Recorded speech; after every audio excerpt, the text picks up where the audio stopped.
Hello guys, Happy New Year.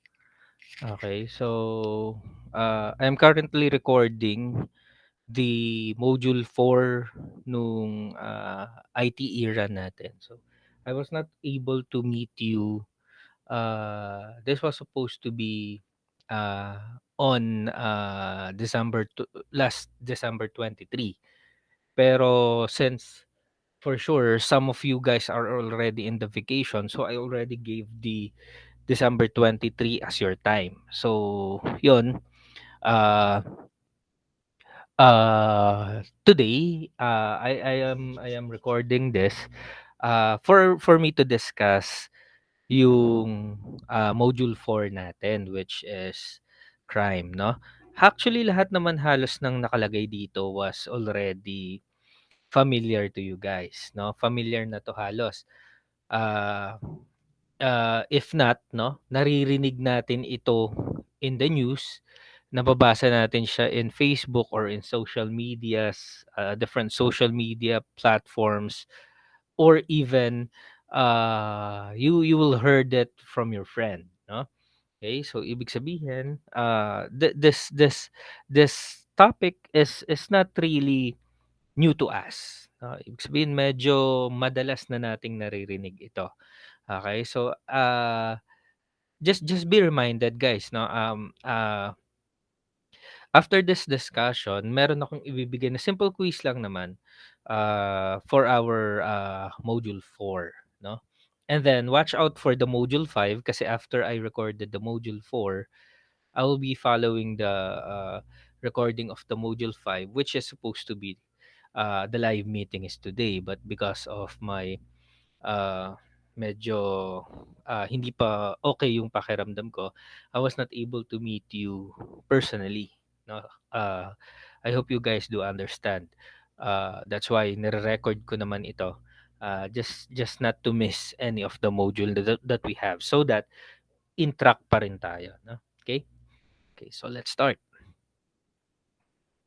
So, our module objective is to recognize crime issues raised by modern information technology and try to analyze them. So, etong mga crime na 'to, um, with relation to computer ito, ha. Okay, ibig sabihin hindi tayo mag-aano dito ng mga crimes na patayan, okay, rape, 'no? Those are not, sanction or hindi 'yun sakop nung crime na i-di-discuss natin kasi, the topic is too broad, 'no? Nakalagay dun crime, 'no?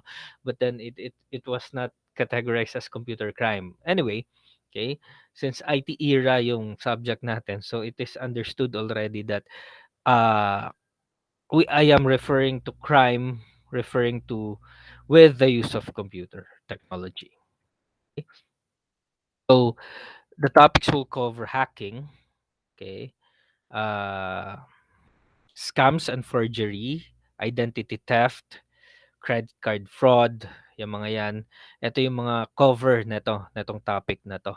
Then what are the different Republic Acts uh, that prevents, no, cybercrime, no? So ano-ano ba yung mga different Republic Acts na ginawa, okay, para dito sa mga crime na ito, okay? So let's start with hacking. So when we define hacking actually, so it is currently defined as to gain illegal or unauthorized access to a file, computer, or even a network. So the term has changed over time, okay? Uh nag-change na siya actually dati. Uh hacking is or hacker is hacking and hacker, kapag sinabi nating hacker, this refers to the person, of course, no? Uh hack is an act. Okay? Okay, so nag-iiba-iba 'yan. So nag-iiba-iba. Early 1960s pa lang nag-umpisa na. If siguro kung medyo familiar kayo sa mga stories ng hacking, no? There is one story, krinak nila kung paano ba talaga nag-start yung hacking, no? Ah, Kailan ba siya nag-start, no? Actually, ang hacking is nag-start 'yan during telephone time, no? Ibig sabihin, ah, ginagawa lang dati yung hacking para makatawag ng libre. Ah, maybe hindi niyo na naabutan yon. There is a payphone na wherein you insert a coin, tapos you will dial, 'no, tapos yun na, matatawagan mo na kung sino yung gusto mong tawagan, even it is a cellphone or even it is, ah, a telephone line, 'no, matatawagan mo kahit ibang bansa pa nga matatawagan mo using that. Maglalaglag ka lang ng napakaraming coins, 'no. So, hacking started on that movie, hacking started, para lang makatawag siya ng libre, okey? So, hinak niya yung ano, yung machine na yun para nakakatawag siya ng libre, okey? Para hindi nauubos yung pera niya. So, dun nag-start yun, according to that particular movie, okey? So, 'yan 'no. So, phase one ng hacking started 1960s to 1970s. So, 10 years yung tinagal niya. Okay, it was a positive term actually, 'no. A hacker was a creative programmer, wrote elegant and clever code. A hack was an especially clever piece of code, okay. So, 1970s to mid-1990s, hacking took a negative connotation. So, nagkaroon na ng breaking into computers for which the hacker does not have authorized access. So, eto na yung wala siyang permiso, 'no? Pinapasok niya yung isang isang computer system to gain, 'no? To gain something out of it, 'no? Okay? So, still primarily individuals includes the spreading of computer worms, viruses, and phone phreaking, 'no? Ah, Yun naman ang main goal sometimes nung hacking is to gain something out of it. Medyo secondary na lang yung ang gagawin is papasukan ka ng virus, 'no, lalagyan ka ng worms, 'no, or even phone phreaking, ah, secondary. Pero usually, hacking intends to gain something out from you, 'no. So, companies began using hackers to analyze and improve security. Uh Yeah, this is really true, no? Actually, different companies would hire uh, hackers to see or pasukin yung sistema nila, no? Okay, to backdoor, no? Para malaman nila kung ano yung pagkakamali or dapat i-improve dun sa sistema nila. Okay, ganun siya. Okay? So, ibig sabihin, hackers meron ding good way of hacking, 'no, meron ding good way of hacking, okey. Hindi lahat na connotation ng hacking or hacker is negative, 'no. Pero kasi ngayon kapag sinabi nating hacking, ang connotation niya lagi is negative, okey. Because of what is happening currently, 'di ba? Okey, nagkakaroon ng mga kung ano-ano, 'no, biglang nawawalan ka ng pera sa bangko, 'no, nagkakaroon ka ng dummy account, okey. So, napakarami. So, 'yan. Okay, so phase 3 beginning with mid-1990s, then the growth of the web changed hacking. So viruses and worms could be spread rapidly. So minsan, 'di ba? May na-send lang sa yung email, no? May laman na palang virus, no? Pag open mo, yun na. No? I was victim way back, no? LBC, yung nakalagay na email sa akin. I don't know how it happens, pero nagkaroon ng virus yung unit ko just because I was not aware that time na, you know, kasi actually may naantay talaga akong package coming from the US that time. And then I was hoping that that was LBC, no? Pero hindi pala, no? So, yun. I was really upset that time because yun nga, okay, nagkaroon ng problem yung unit ko. Okay, pero with that, syempre matututo ka naman, okay? Okay? So, political hacking, hacktivism, okay, surface, denial of service, okay. So DOS used to shut down websites. So, yan, no. So large scale theft of personal and financial information. Ito yung mga yan, okay. So yan yung beginning ng mid 1990s. Ito na, 'no? Pumapasok na sa CDOS 'no? Mapapansin niyo sobrang bagal na nung website 'no? Ano kaya nangyayari dun, bakit sobrang bagal na? Yun pala nagkakaroon ng DOS or yung attack na yun 'no? Ano ba yung DOS na 'to? Ito yung parang ginagawa niya, ang daming request dun sa website na yun until such 'no, na yung mga talagang papasok dun sa website hindi na ako makapasok. Okey, nade-deny na yung service because alam mo yun, piniping niya ng piniping yung website until such na hindi na siya makapagka-accommodate ng another user to visit the website. Okey, so yun 'no, okey. So meron tayong tinatawag na, ah terms used to describe threat actor. Okay, meron tayong white hat hacker, gray hat hacker, and then black hat hackers, no? So siguro medyo narinig na natin itong mga ito pero let us see kung ano kung sino-sino itong mga 'to. White hat hackers, ito yung mga ethical, okay? So ginagamit nila yung programming skills nila in good, okay? Yan yung um yung kanina, 'di ba, meron ako sinabi kanina na ang ginagawa lang is, hina-hire siya ng company para i-hack yung ano, the certain company is aware na hina-hack yung system nitong tao na 'to, okey? So 'yan 'no, so white hat hackers sila. So sila yung humahanap ng butas sa isang sistema or sa isang website or sa isang system, okey? For the system to be improved, okey. So, meron namang gray hat hacker. So, eto naman, okey, ah, gumagawa lang, okey. Pero but do not for personal gain or cause damage, okey. So, ano lang sila, may disclose vulnerability to the affected after having compromised their network, gano'n lang.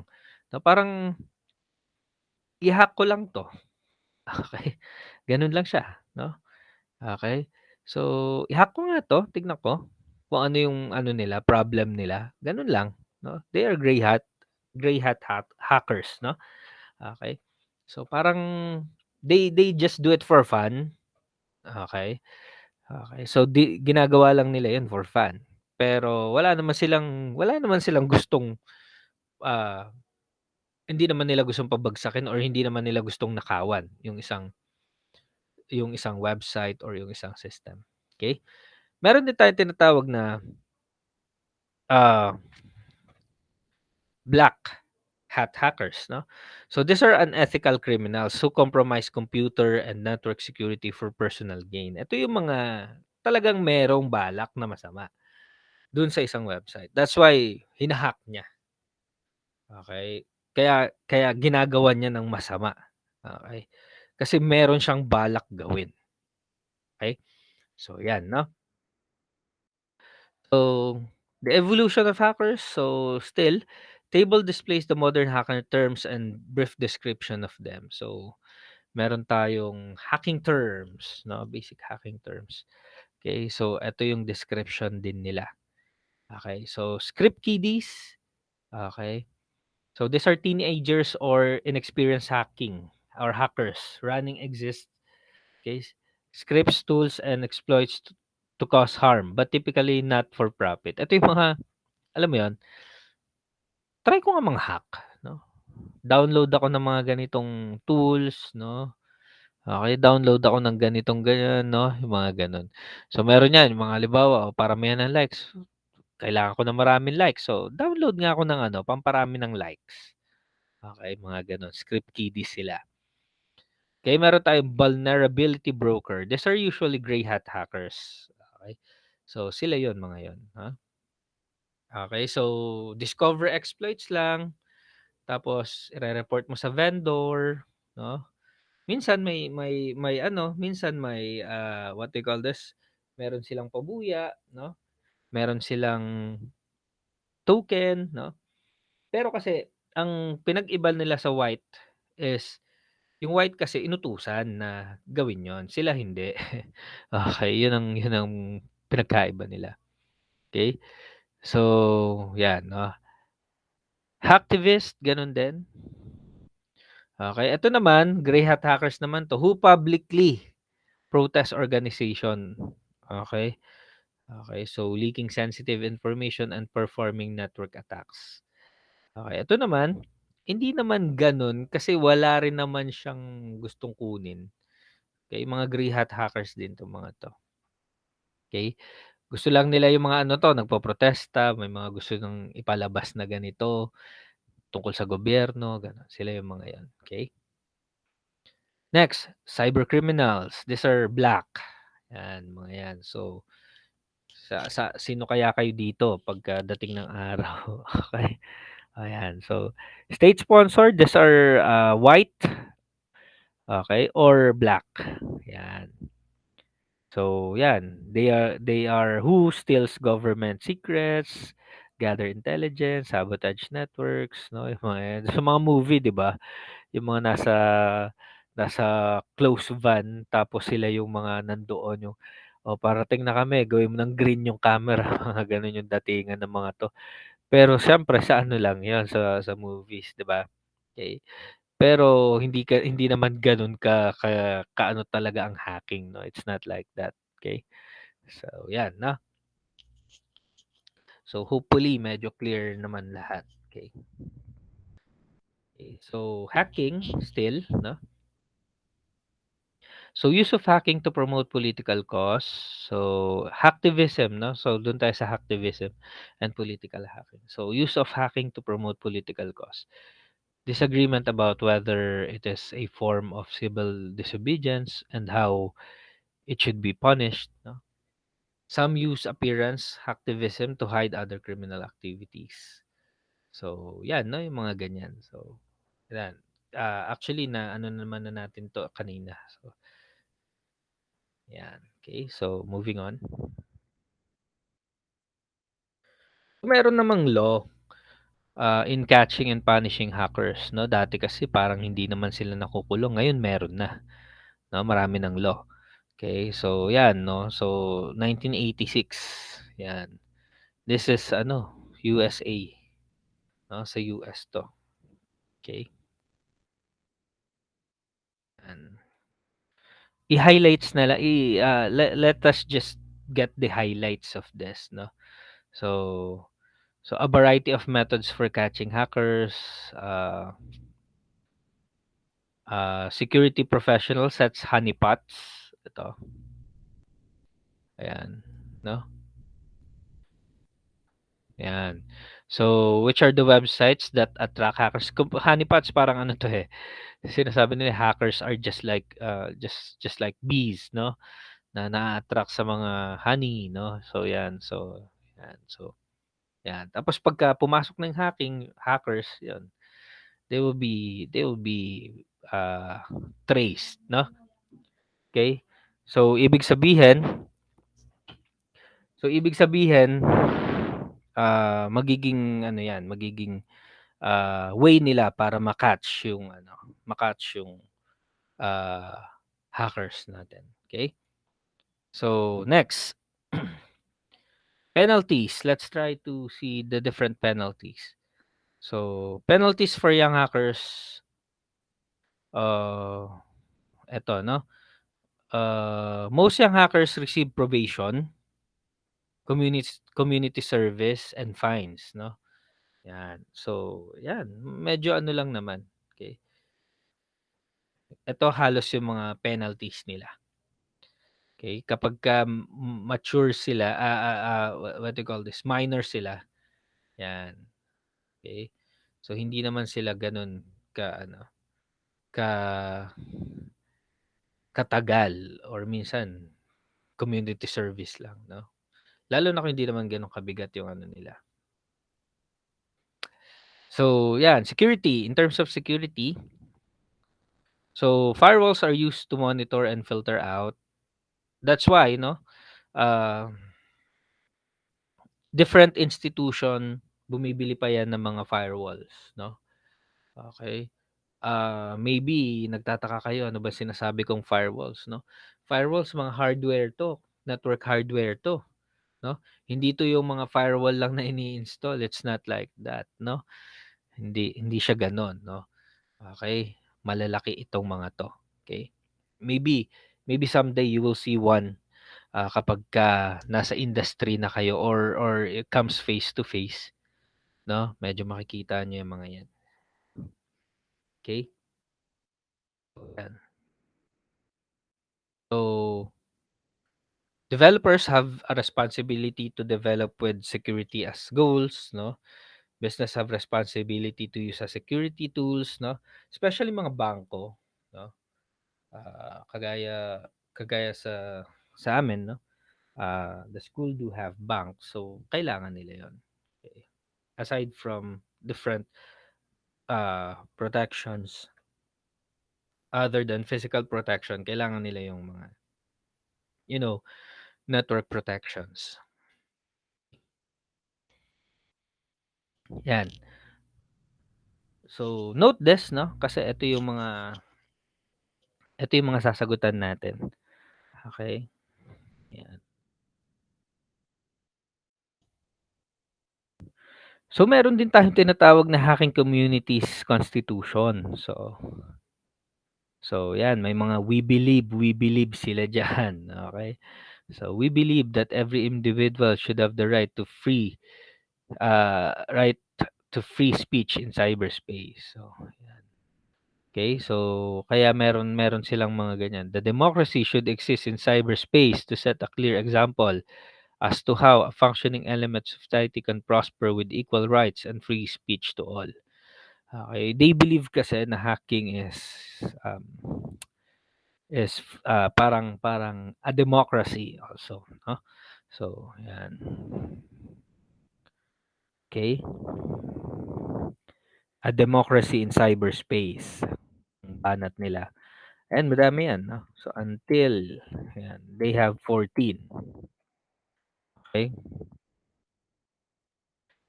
Now, meron tayong Republic Act. Yan. Cybercrime Prevention Act of 2012, no? Yan.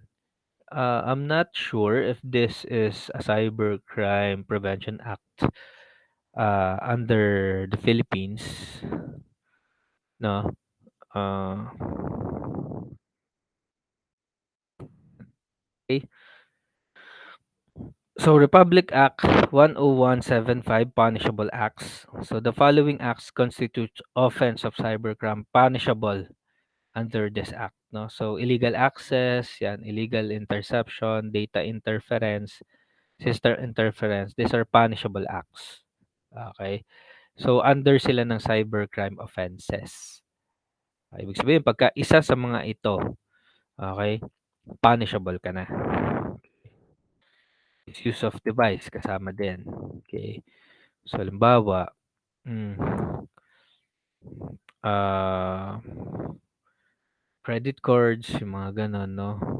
Ginamit mo yung device na yun to copy other credit cards, 'no? So, 'yan, misuse of device na yun. Cyber squatting, ano ba yung cyber squatting, 'no? Okay, so,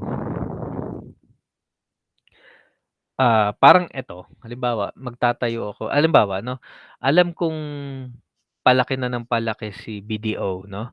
Ang ginawa ko, binili ko yung pangalan na BDO.com, okey. So, cyber squatting 'yun, 'no?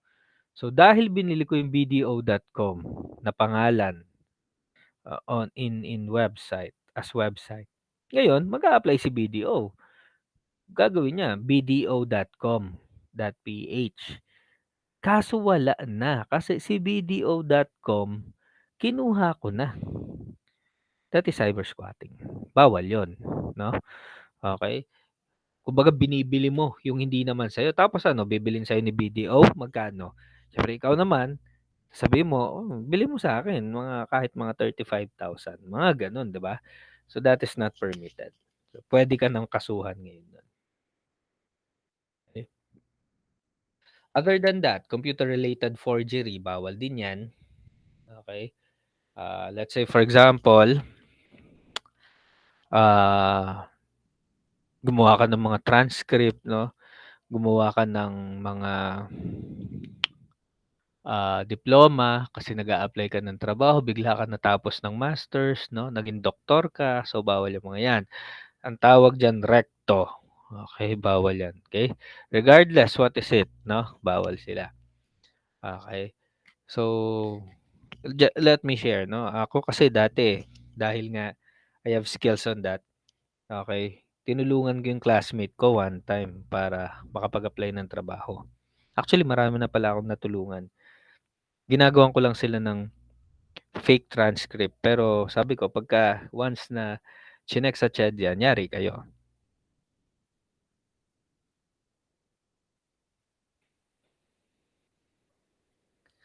okey? So 'yun, 'no? Next, fraud. So ito naman, unauthorized, input, alteration, or deletion of computer program. So hindi rin puwede ito, okey? Fraud ito. Identity theft, 'yan, puwede rin 'yan, 'no? Okey, so 'pag nanakaw ng identity, bawal din 'yan. Okay, punishable din siya. Okay, so another is cyber sex. This is also no-no, 'no? So, hindi siya puwede rin. So, alam naman natin kung ano itong mga ito, okay? We also have child pornography. This is not also permitted kasi they also use computer on this, 'no? So, hindi talaga sila puwede. Unsolicited commercial communication, yung send ka ng send ng kung ano-ano, hindi naman hinihingi, 'no? Okay, wala kang consent from the recipient, puwede ka ring makasuhan dito, okay. Send ka ng send, 'no, hindi naman siya nag-subscribe dun sa ano, sa ads na yon. Sige lang, send ka ng send. So, that is also permitted. Pero kasi tayo minsan, naka-receive tayo, delete lang natin. Mag-send ulit kinabukasan, delete lang ulit na, wala namang kaso diyan, delete lang natin, 'no. So, but then, in a way kasi puwede mo silang makasuhan, okay. So, yun.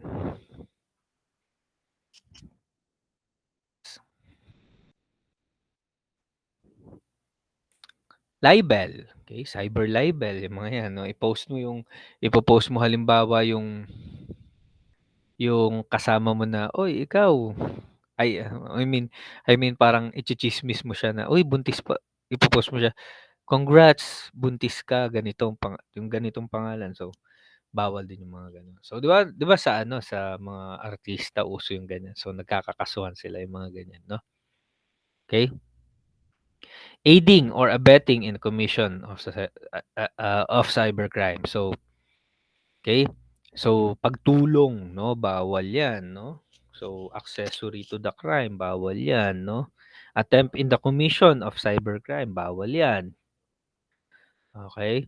So, meron din sila, baka kasi sinabi niyo yung mga acts lang, sila lang yung gumawa pero kayo hindi, bawal din 'yun, 'no. As long as tumulong kayo, kasama kayo, okay.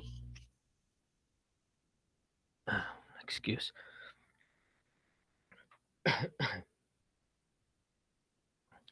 Okay. So, next,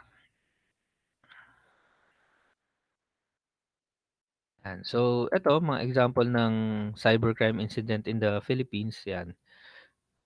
Okay, so college dropout held for hacking bank, nahuli siya. Okay, this was 2018, 'yan. Ito naman, hack by ultimate hacksaw, 'yan. Anong ano 'to, ano 'to, eh, Department of Finance.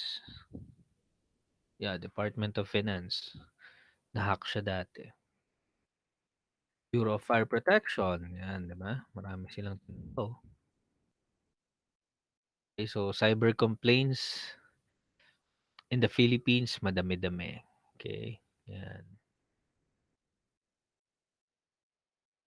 So, meron tayong Presidential Decree number 1612, series of 19 Anti-Fencing Law. Okay.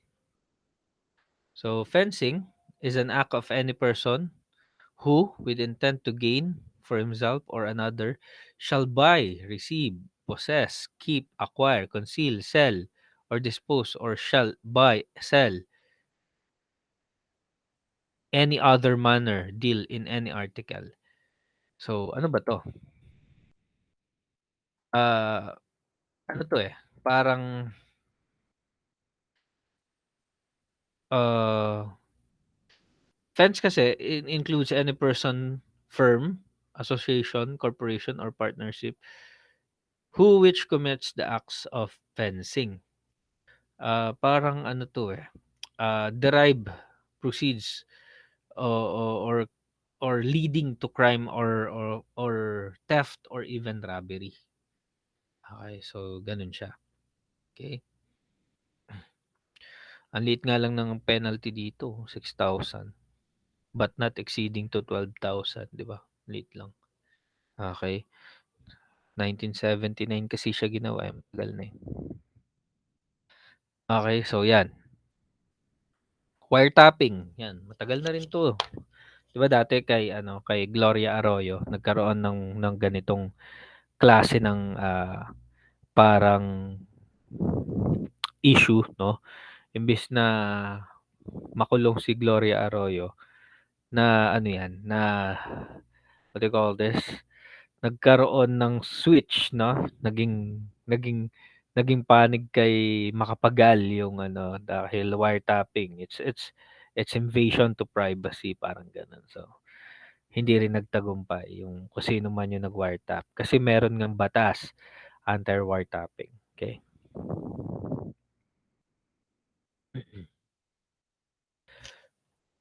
Electronic Commerce Act.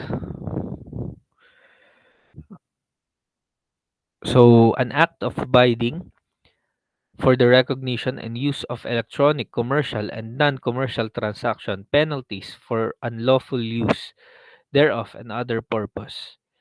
Okay, so yan yung Electronic Commerce Act. Okay? So parang ito yung nagpo-provide sila ng penalties, okay, for uh commercials, different commercials if they violated something, okay?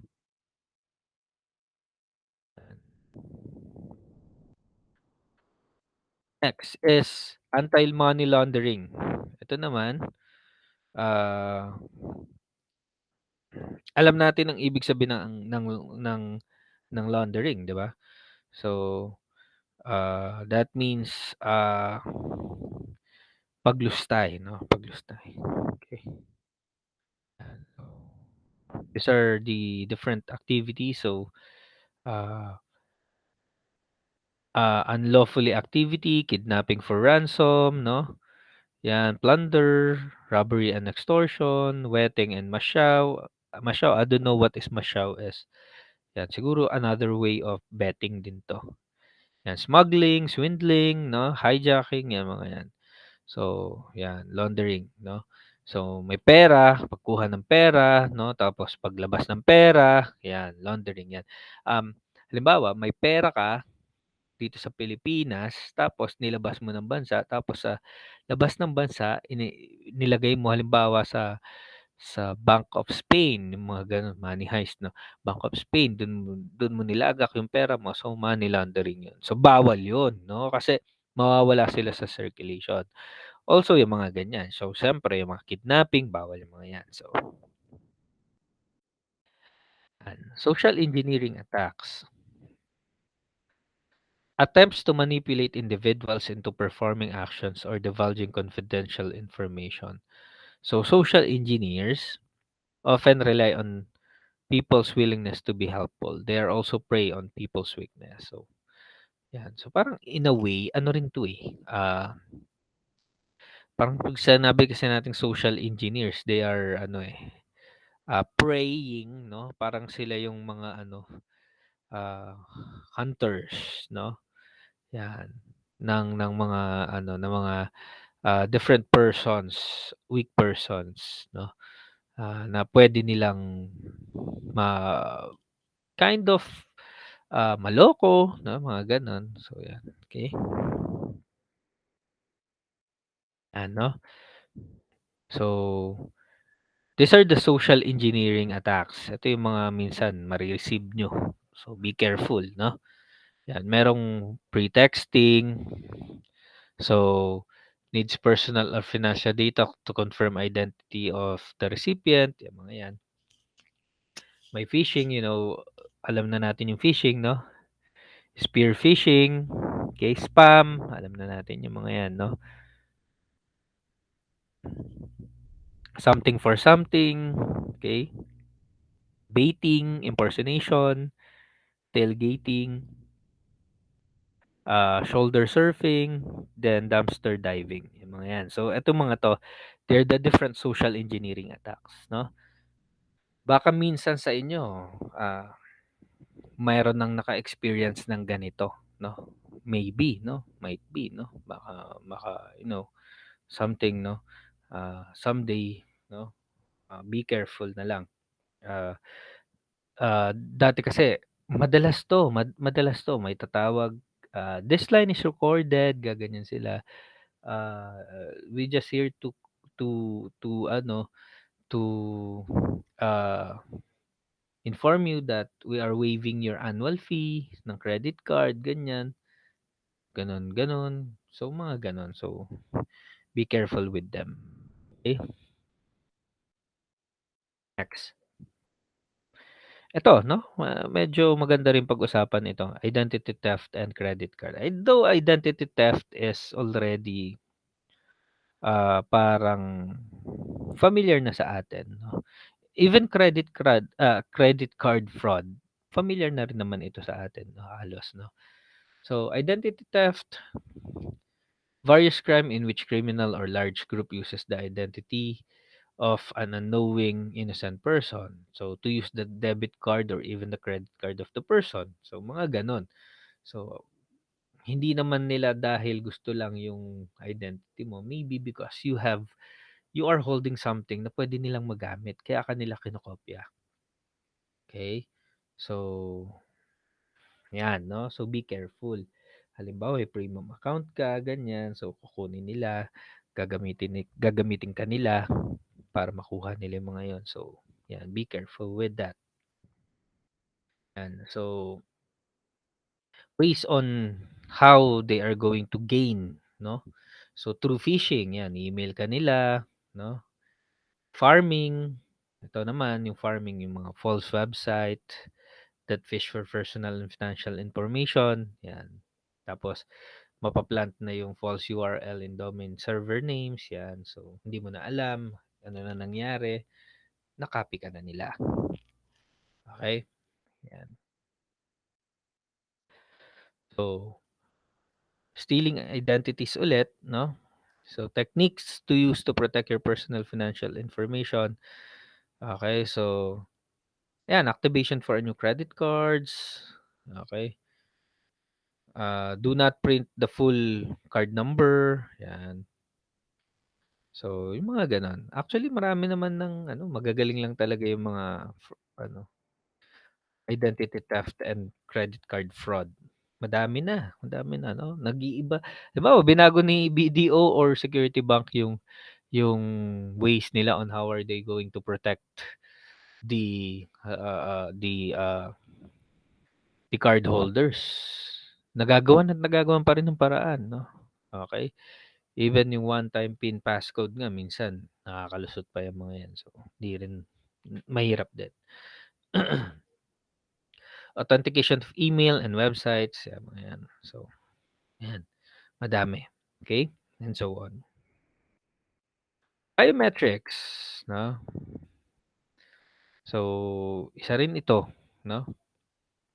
Na hindi na mahirap nila ma-fraud 'to. Okay. So, no card keys et cetera to be stolen, 'no? Okay. So, 'yan. Biometrics can be fooled but more difficult to do so. Okay? Puwede mo lang siyang ma-fool pero mahirap siyang gayahin because we have unique identities. 'Yan, biometrics, 'no? 'Yan, tignan natin. So, 'yan, 'no? So, even the ICT do have cybersecurity advisory dati, 'no? 'Yan. Bank of the Philippines, 'yan nagkaroon ng problema dati. These are different cybersecurity advisory coming from DICT. You know DICT, 'di ba? Ito yung sa Philippines, 'no? Ayan, never give your SIM, MPN, OTP, and CVV to anybody, 'no? Tapos kapagka halimbawa, merong SIM card swap offers, 'no, dati, makikipag-swap ng SIM card, wag niyong gagawin, 'no? Lalo na kung yung SIM card niyo doon nagse-send ng one-time password yung mga different bank accounts niyo, patay kayo diyan, okey. Okey, so 'yan, pagpapakalat ng fake news, 20,000. Okey, 'yan 'no, madami sila.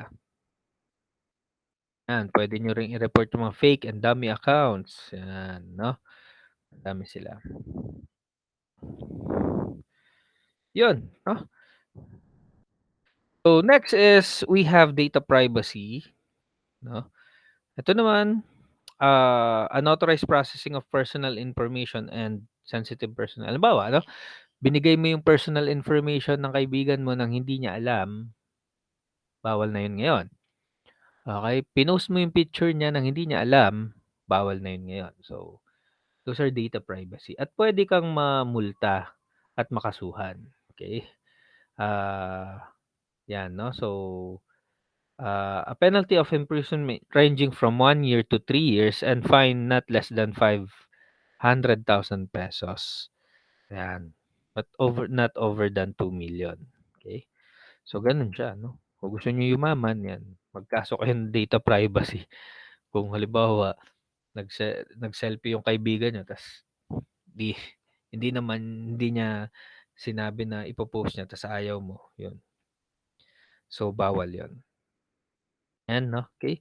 So any disposal of personal information and sensitive personal information, bawal siya. Okey, so maraming way. Okey, napakalaki ng ano, actually napakalaki ng issue ng data privacy. Madami silang branches 'no, madami silang branches. Even halimbawa 'no, ah, binigay yung phone number mo ng hindi mo alam. Halimbawa 'no, umattend ka ng seminar 'no, umattend ka ng seminar. Tapos, dun sa seminar biglang nakaka-receive ka na ng mga text nung mga tao or sa mga exhibit na na nandun sa seminar, pero hindi ka naman nag-sign up, dun ka lang sa seminar na yun nag-sign up. Dun sa mga booth hindi, pero nagkaroon sila. Ibig sabihin binigay nung convention yung number mo dun sa different booths and that is data privacy, sanction 'no. Puwede mo na silang kasuhan kasi without your authorization binigay nila yung number mo. So, maraming branches 'to, naku. It would take parang 3 days to 5 days ang seminar nito, lahat ng anggulo 'no. Ah, Minsan naka-attend na ako ng seminar na ito, pero grabe napakatagal tsaka puro batas yung pinag-aaralan nila, okey, regarding this. Malicious disclosure 'no, 'yan. Any personal information, controller or personal information processor na ginawa or dinisclose yun, kulong din sila, okey, 'yan. Ano, okey. Next is scams and forgery. So, ano naman 'tong mga 'to, okey? So, online auction sites are one of the top sources of fraud and complaints, 'yan. Yung auction is 'di ba yung mga parang magbi-bid ka, mag-i-start yung bid ng ₱3. Dami akong bidding sites dati na nakita, eh. And honestly, hindi ako nag-try 'no, kasi parang napaka-promising, eh. Tandaan lang natin if if the product is so promising, there might be probability na hindi yun 'no, hindi yun totoo. It's like parang, oh, at magbigay ka sa'kin ng 1,000, after 3 days magiging 4,000 'yan. It's scam, 'no? It's scam. Matik 'yun. There is no way that your 1,000 would be 300, no? 300%, no? Nababalik in just 3 days. That is totally a scam, no? So yung mga gano'n, if sabi nga sa akin, if it is good to be true, then it's a scam. Okay? Okay, so yung mga gano'n. Meron tayong mga tinatawag na click fraud. Okay, repeated clicking on the ad either increase the site revenue. Okay, yung mga ganyan. Stock fraud, to buy a stocks naman. Okay. Digital forgery. Yan, mga ganyan. So, used to create fake checks, passports, visas. Yan. So, mga delikado ring mga acts ito. Then, search and seizure of computers. So, requires warrant to search and seize the computer. Actually, oh, yeah. Kailangan pa rin talaga. Hindi mo kasi talaga pwedeng kunin yung computer na lang. Yeah. Sometimes you have to have a warrant to search, no, yung computer. Okay? So, crime fighting versus privacy. Yan. So, the issue of venue. Charges are generally filed where the crime occurs. So, law differ between states and countries. Okay, so this is also true. Kakaiba talaga yan between states, different states and even country. Even sa US, no? Nagkakaiba sila ng ways on how are they going to deal matters in different states, no? Of course, in different countries then. Okay?